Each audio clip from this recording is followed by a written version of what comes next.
여러분 안녕하십니까. 지역사회 복지론 시간입니다. 여러분 2교시의 마지막 과목이 지역사회 복지론이죠. 지역사회 복지론은 어떻게 보면 상당히 평범하면서도 난해한 과목 중에 하나가 지역사회 복지론이다 이렇게 얘기를 했습니다. 용어적인 측면이나 우리가 일상적인 생활에서 함께 생활하는 내용들이 이 지역사회 복지인데 그렇기 때문에 쉬운 것 같으면서도 내용적으로 보면 좀 어려운 부분들이 있습니다. 이제 그런 부분들이 지역사회 복지론을 공부하는 데 있어서 하나의 초점적인 부분으로 잡아야 될 부분이다. 이렇게 볼 수가 있죠. 자, 그러면 챕터 1 지역사회 개념과 유형부터 알아보겠습니다. 자, 거기 보시면 교재제 1절이 나오죠. 지역사회 이렇게 나오죠.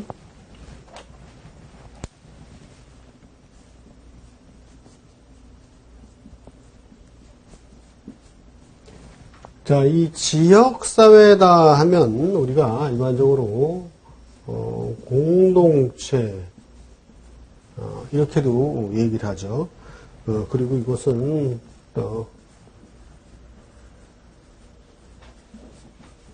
커뮤니티 이렇게도 얘기를 하고 있습니다. 그래서 이것은 지역과 그 다음에 각각의 어떤 공동체가 있겠죠. 이것이 모여서 지역 공동체가 되고 그 다음에 그 지역사회 사회에서 일어나는 상호작용이 있겠죠. 그래서 이것이 한마디로 지역 공동체다. 그래서 지역사회 공동체 이렇게 되게 되는 거죠.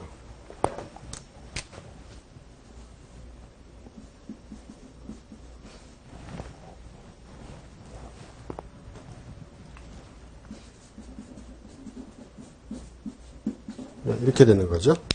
이렇게 지역사회라는 것이 단순하게 어떤 우리가 지역에 살고 있는 사회라는 개념보다는 하나의 공동체적인 개념으로서 그 인간들이 살아가는 하나의 그 단체적인 공동 연대감이 존재하는 그런 사회다. 이렇게 볼 수가 있죠. 그래서 이제 그 밑에 보시면 지역사회라는 용어의 학문적 개념의 근원이 되는 커뮤니티는 마술적인 매력을 지닌 언어다. 이렇게 나오죠. 그래서 우리말로 지역사회로 번역되기도 하고 때때로는 공동체로 번역되기도 한다. 두 번째, 21세기 정보화 사회에서 전통적인 공동사회는 점차 붕괴되고 이익사회에 살고 있다. 현재 물론 이제 그 공동사회가 존재하죠. 그런데 이제 공동사회보다는 이익사회가 더 많죠. 그런 얘기고. 현대 상부상조의 정신을 중심으로 둘의 마을을 복원하기 위해서 지역사회 복지가 등장하게 되었다. 공동유화나 지역화폐 사용 등, 지역화폐 운동 등 전통적인 상부상조 운동이 되살아나고 있다. 이것이 이제 지역사회죠. 그래서 여기서 이제 하나 보면 이제 지역사회는 우리가 이제 공동체라고 말씀을 했죠. 자, 이 공동체라는 것은 우리가 크게 또 두 가지로 볼 수가 있는데요. 지리적인 의미의 공동체하고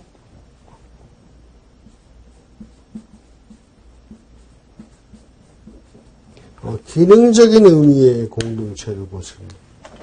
여기서 이제 그 지리적인 의미다 하면은 이제 땅지자를 써서 우리가 살고 있는 그 밟고 다니는 어떤 지역적인 의미가 되겠고, 기능적인 의미다 하면 직영계절을 써서 어떤 눈에 보이지 않는 경계가 있는 부분이다 이렇게 보고 있죠. 그랬을 때 현대사회는 지리적인 의미의 공동체보다는 기능적인 의미의 공동체가 좀 더 크다. 그리고 이 두 가지 요소가 함축되어 있다. 이렇게 볼 수가 있겠죠.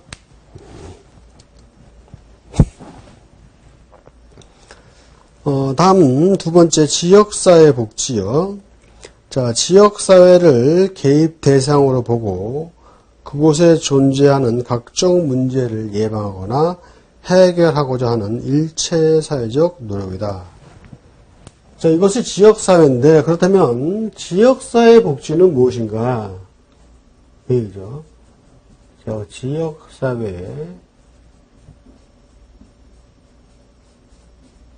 그럼 지역사회 복지라는 것은 어떤 의미를 갖는 것인가? 이렇게 나는 거죠. 즉, 그 지역사회 복지라는 것은 지역사회에 일어나는 각종 문제들 있죠. 이런 문제를 예방하고 해결하고자 하는 일이 일체 사회적인 노력이 뭐다? 지역사회 복지다. 이렇게 보고 있는 것이죠.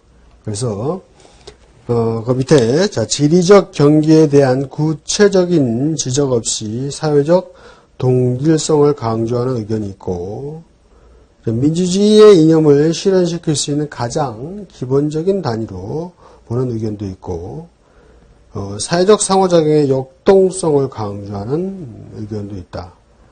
그러니까 한마디로 지역사회를 어떤 풀뿌리로 보는 거죠.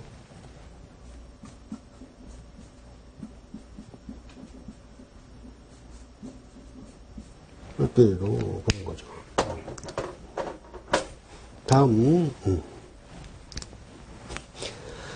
그럼 이제 세 번째, 지역사회 개념이 나오죠? 자, 지리적 지역사회, 지리적인 특성 및 분포를 강조한다. 그래서 두 번째, 모든 지역사회는 사회이지만 모든 사회가 지역사회는 아니다. 맞죠? 모든 사회가 지역사회가 될 수는 없죠. 예를 들면, 행정단위, 특별시, 광역시, 도시, 시군구, 읍면 등 여기 다양한 일정 지역에 사는 사람들의 집합체가 지역사회가 되는 거죠. 그리고 두 번째가 이제 사회적으로 동질성을 띈 지역으로서의 지역사회가 있는데, 자, 이것은 뭐예요? 다른 지역과 구별될 수 있는 사회적 특성을 지닌 독립적인 지역이죠. 그래서 각각 사회는 그 사회가 살아가는 사람들이 모인 지역의 특성이 있죠. 그런 특성을 지닌 독립지역이고, 자, 사회적 상호작용의 역동성이 있고요. 지역사회란 지역사회 내에서 공동 관심사를 위해서 함께 행동하게 되는 사람들로 구성된 것이다. 그리고 지역사회란 민주적인 공동생활을 영위하는 어떤 작은 사회고, 그 다음에 주민들 간의 합의, 일체, 공동생활 양식 등 어떤 역동성의 결과 공동 노력이 강조되는 것이죠. 다음으로 이제 기능적인 지역사회를 보면 공동적인 관심과 기능이 함께 이해관계로 형성된 공동체다. 그래서 우리가 지역사회에서 공동체적인 개념으로 이 지리적인 의미와 기능적인 의미가 있다. 그래서 이 두 가지가 함축된 요소의 지역사회를 맡고, 현대사회는 기능적인 의미의 지역사회가 더 많이 강조된다 그랬겠죠. 그래서 이 지리적 의미라는 것은 쉽게 땅을 얘기한다 그랬습니다. 그래서 이것은 뭐죠? 표현해보면 구역이죠, 구역.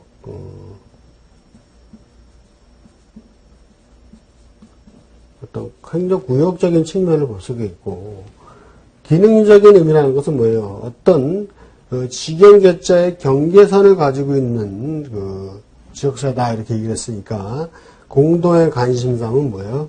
무슨 분야에 무슨 단체 이런 것들이 많죠.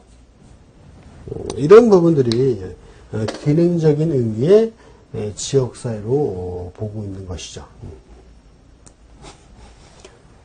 그래서 거기 여러분 교재도 밑에 보시면 도표가 하나 나와 있죠. 뭐 칠학지구, 간석지, 뭐 기능지구, 서울 등국, 그러니까 근교권 해가지고 수도권 나와 있죠.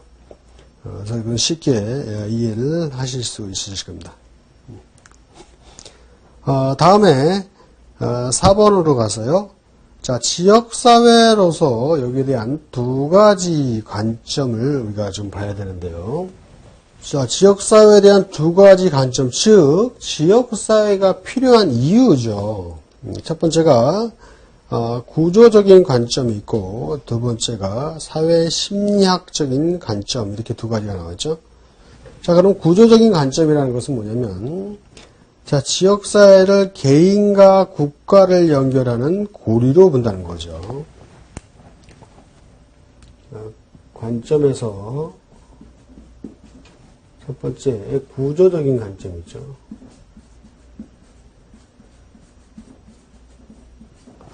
그 다음에 두 번째 나온 것이 사회심리학적인 관점이 있었죠.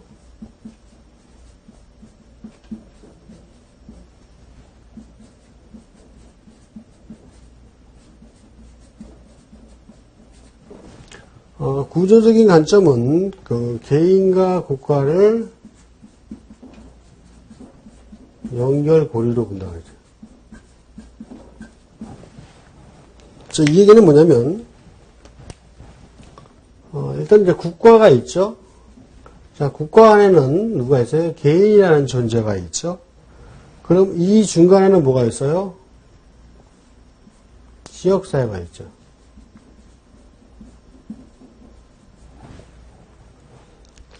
그랬을 때, 자, 국가와 개인을 연결해주는 구조적인 연결고리로서 지역사회는 무슨 역할을 한다? 중재적인 역할을 한다는 얘기죠. 그렇게 되겠죠? 국가와 개인은 지역사회에 살고, 지역사회가 모이고 모여서 하나의 어떤 큰 국가가 되는 거죠.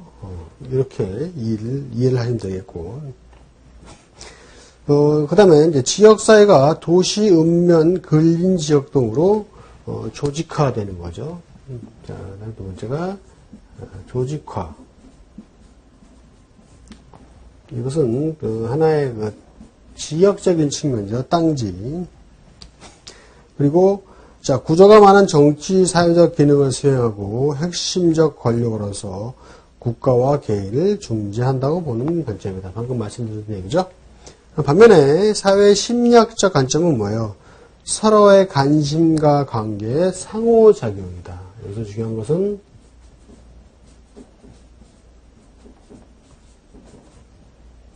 상호작용을 중시하는 거죠. 그리고 상호작용을 중시해서 공동연대감이 있고,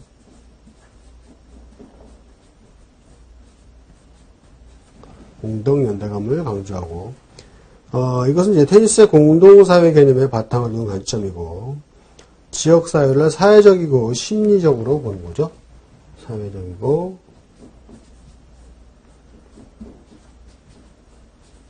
심리적으로 보다. 자, 이런 것은 뭐예요? 하나는 이제 기능주의적인 관점이죠.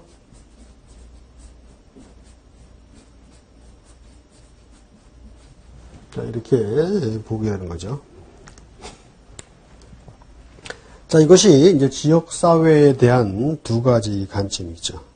그래서, 5번에 보시면 이제 지역사회가 지녀야 될 공통 3요소가 나오죠. 그것이, 지역과, 공동의 연대감, 사회적인 상호작용, 이 세 가지가 3요소가 되겠고, 다음에 이제 테니스는 공동체를 구분하는 데 있어서, 그, 이익사회와 공동사회로 구분을 했죠. 그래서 이제 공동사회 이제 게마인샤프트 해가지고, 이것은 한마디로 이타주의죠. 유기적인 연대 관계를 유지하는 1차적인 혈연 지연의 집단이고, 2차, 그러니까 이익사회 게마인샤프트는 영리를 목적으로 한 거죠. 이기주의적인 2차 집단을 우리가 이익사회로 보고 있다. 다음 제 2절 지역사회에 대한 이론으로 가서요.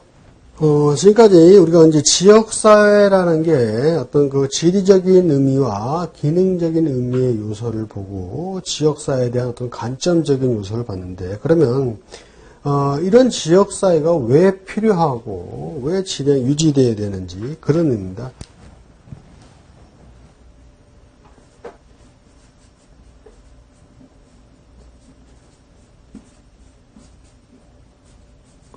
자, 지역사회 이론적인 관점에 보시면 첫 번째에 나오는 것이 지역사회 상실 이론이라는 게 있죠.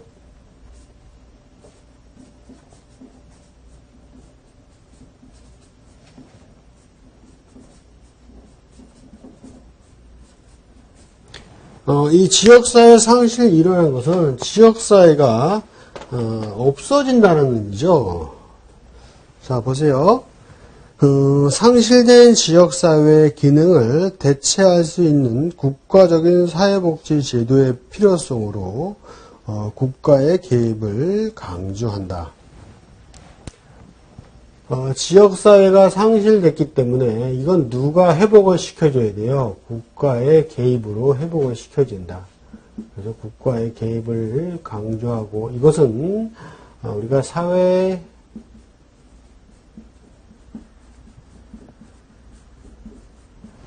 민주주의적인 측면으로 보고 있습니다.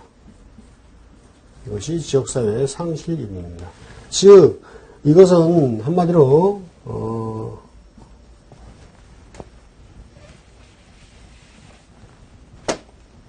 국가의 국민을 위한 제도적인 서비스 시스템이다. 이렇게 이해를 할 수가 있죠. 그 다음에 두 번째에 나오는 것이 지역사회 보존 이론이 나오죠.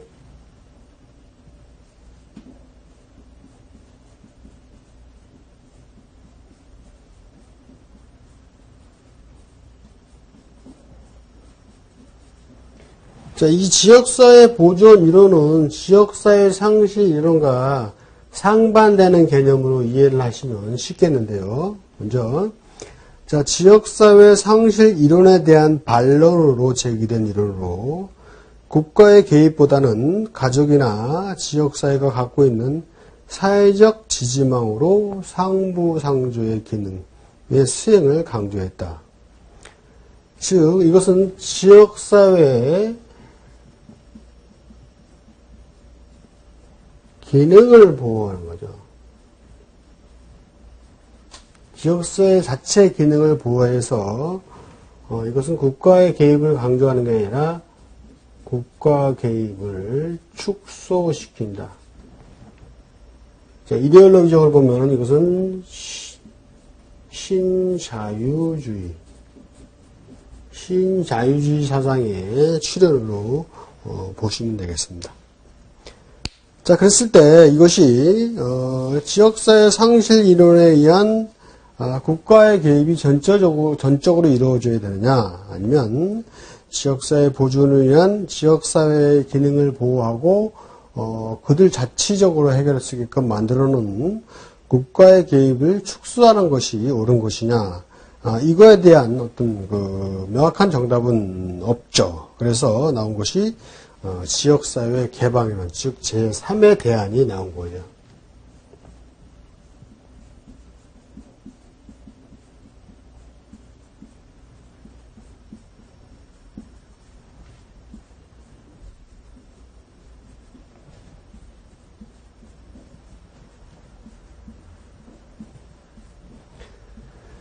자, 이 내용은 사회적인 지지망의 관점에서는 비공식적 연계를 강조하고 지역사회의 지리적 의미와 기능적 의미를 포괄적으로 함축하고 있는 이론이다. 그래서 지역사회 상실 이론과 지역사회 보존 이론에 대한 제3의 대안이다.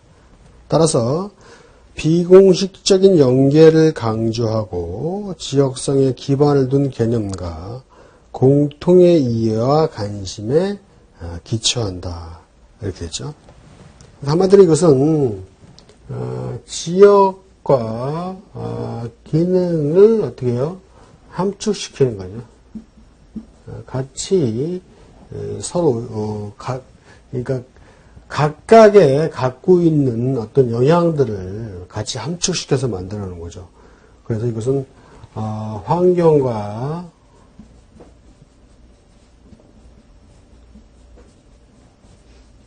사회적인 교류망을 만들어 놓은 거죠. 자, 이것이 이제 지역사회에 대한 그 이론적인 측면이 되겠고요.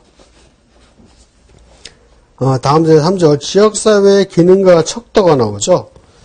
여기서 이제 중요한 것이 그 길버트와 스펙트에 의한 기능과 제도인데, 거기 박스를 보시면, 제도적인 측면에 대한 그 기능이 나와 있죠.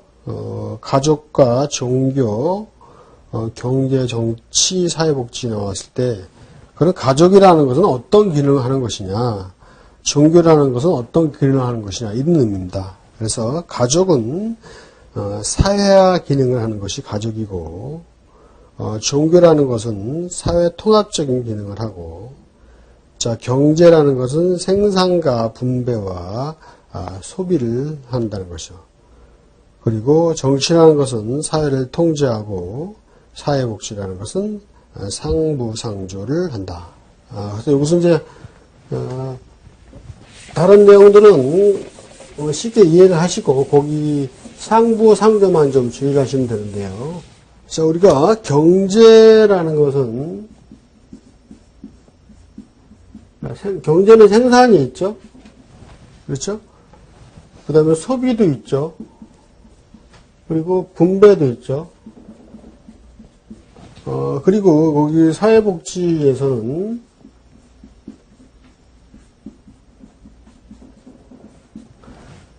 상부상조라고 나와 있죠. 자, 여기도 사회복지도 분배 개념이 나옵니다.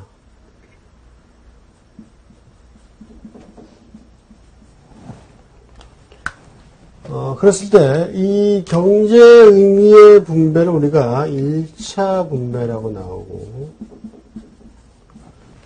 사회복지의 분배를 우리가 재분배라고 표현을 하고 있습니다. 1차 분배라는 것은 경제적인 수익과 이익을 통한 거기에 대한 분배고, 사회복지에 대한 분배는 1차적으로 나온 분배의 그 수익 구조를 가지고 다시 사회적 약자에게 분배를 해주는 재분배적인 의미를 갖고 있다. 이렇게 이해 보시면 되겠고요.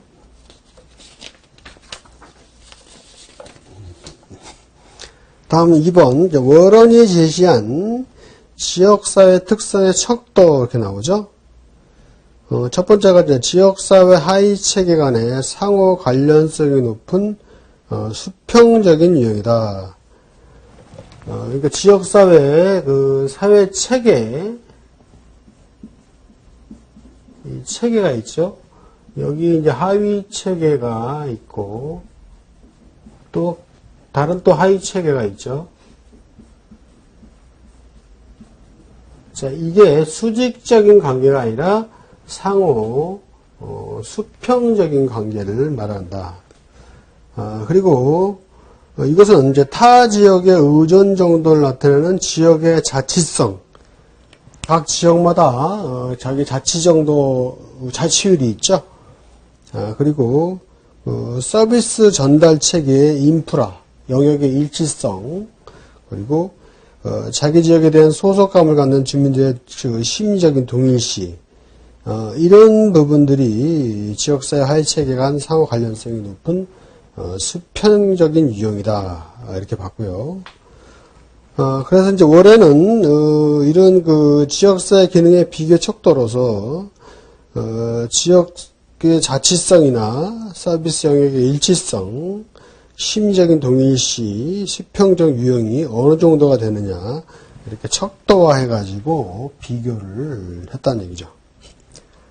따라서 이제 좋은 지역사회의 특성이라 하면 다양한 소속과 종교 이익 집단이 포함되어 있어야 되겠고, 주민의 자율권이 충분히 보장되고, 정책 형성 과정에서 갈등이 최소화하고 최대의 협력이 노출되죠. 자, 구성 간의 인격적 관계나 권력이 폭넓게 분산되어야 되는 것이죠. 그렇기 때문에 한마디로 좋은 지역사회라 하면 뭐예요?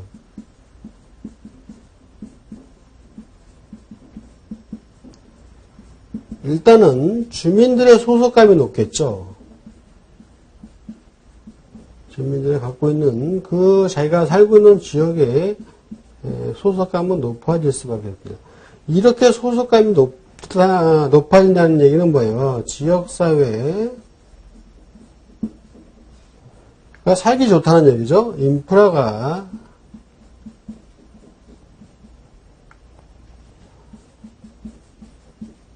좋다는 얘기죠. 즉 지역사회 인프라가 좋다는 얘기는 지역사회에 어떤 정책이 잘 되어 있다는 얘기죠.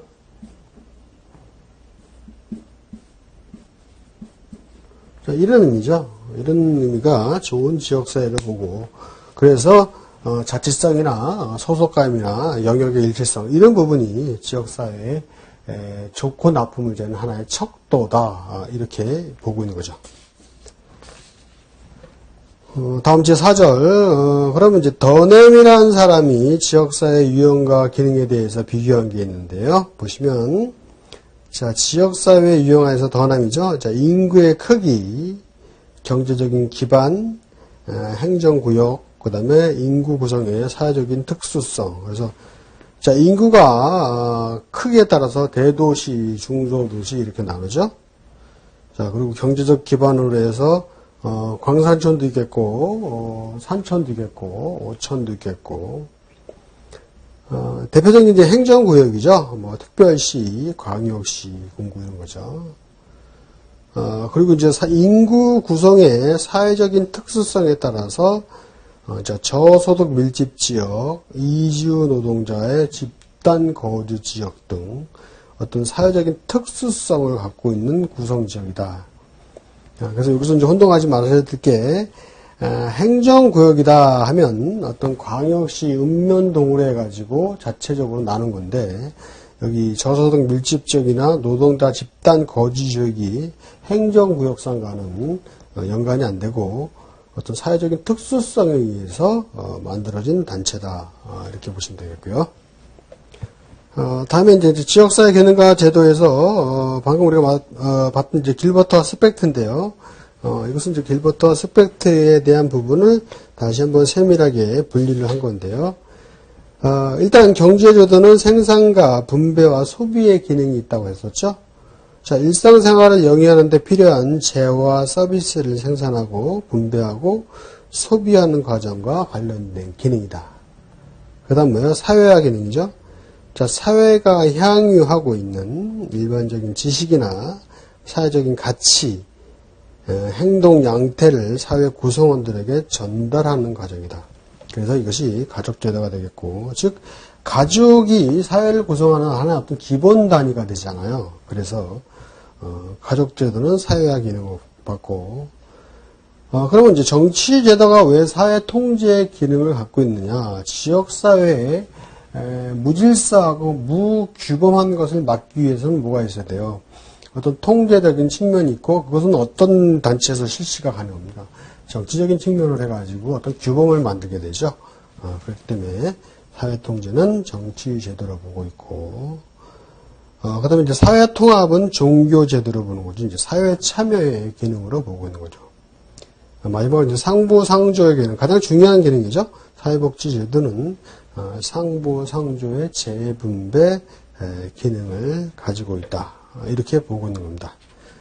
이상이 이제 그 지역사회 복지가 형성되는 그 요소와 지역사회 복지를 나누는 그 학자들의 구분에 대해서 알아봤습니다. 이번 시간 여기서 마칩니다. 수고하셨습니다.